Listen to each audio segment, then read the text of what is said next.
Hi Graham, great to meet you last week, mate, and do some work on your game. It was good to start off with just a quick chat about a couple of things that you didn't quite understand in terms of what the hip should be doing in your golf swing. And you hear a lot of people talk about how your hip should stay braced, so to speak, and trying to resist the turn, keep that trail leg as flexed as possible. And as we discussed on the day, it's really not quite the case, because it's actually very, very difficult, and especially when you struggle with some arthritis issues in the knees, it actually just makes it worse, and it really puts a lot of pressure on it and makes it very difficult to swing a golf club. And as we start this back, I've put a line here just to show the movement of the hips during the backswing. So if we just start this back, and if you watch your left knee already starting to drop in level, it's also starting to come away from the target. It was pretty much under that red line at the start. As you can see, as you start back, it's already starting to come away from the target. Your weight's starting to go into your right foot. And if I just take it to the back top here, you can see how much your hips have actually swayed away from the target, and also you can just see how braced that right knee is and the amount of flex that's still in it, and that's really putting a lot of pressure onto the knee joints, and as well as causing you some physical pain, it's actually making it much more difficult for you to strike a golf ball properly. And as we discussed on the day, as soon as you start moving away from the target, it brings the low point of your swing further back, and we talked about hitting a lot of fat shots, so hitting the ground before the ball, or what would then happen is, and it's the one that happens here, I believe. We'll just start this down.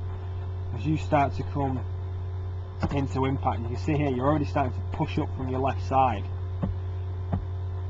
which was a major issue, because if your weight's not back onto your left side at impact, if you're pushing up, you're likely to just thin it.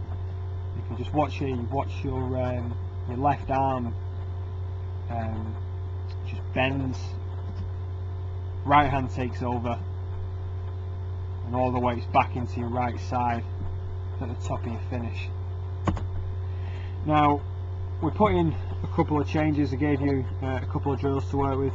One of them we actually spoke about, which must have been just before we took this video, was just flaring your toes out slightly. And we talked about how flaring your toes out maybe 10-15 degrees actually points your knees out slightly rather than pointing inwards, and how that helps your knees to flex more towards the target, or your left knee should I say, more towards the target in your backswing. And if we just watch Charlie here as he swings back, you see his left knee never moves away from the target. It flexes forward towards the camera and gives him a straight-ish trail leg at the top of his backswing. Now that's allowed his hips to turn. Excuse me. Sorry about that, it was just somebody wanting to get in the club. So yeah, you can see that straightening that right leg's allowed his hips to turn, and allowed his arms to stay on his body better. And if I just take yours back to the top of the backswing, you see how high your hands are. Just mention here about to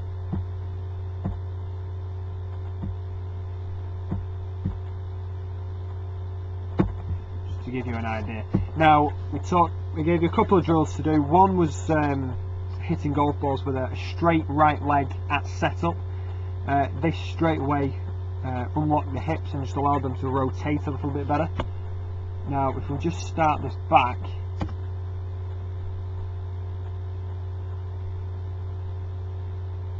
left knee's still starting to work in slightly, but you can see that the right knee's not retaining its flex as much. If we just get to the top of your backswing here, can't really see from this angle, but the arms have started to work more behind you. The trail leg is definitely straightened. Hips have rotated more. The one thing I would still like to see you do more is work on this left knee here.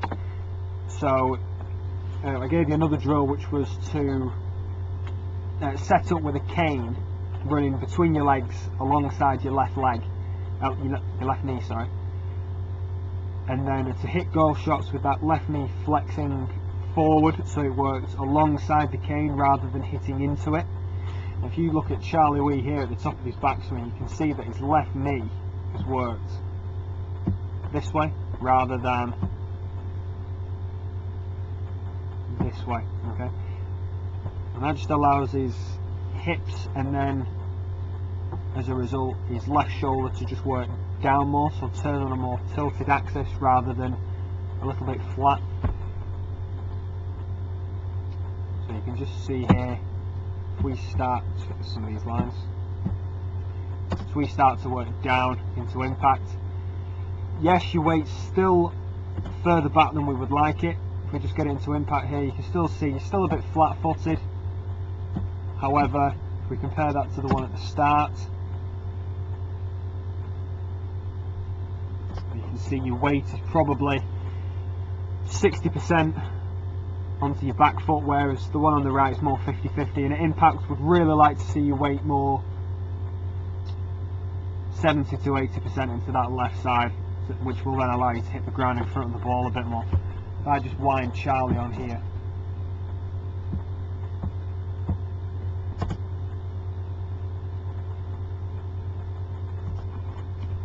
see from there, his weight's definitely into his left side, and then into the follow through, top of his backswing, all but 5-10% of his weight's into that left leg.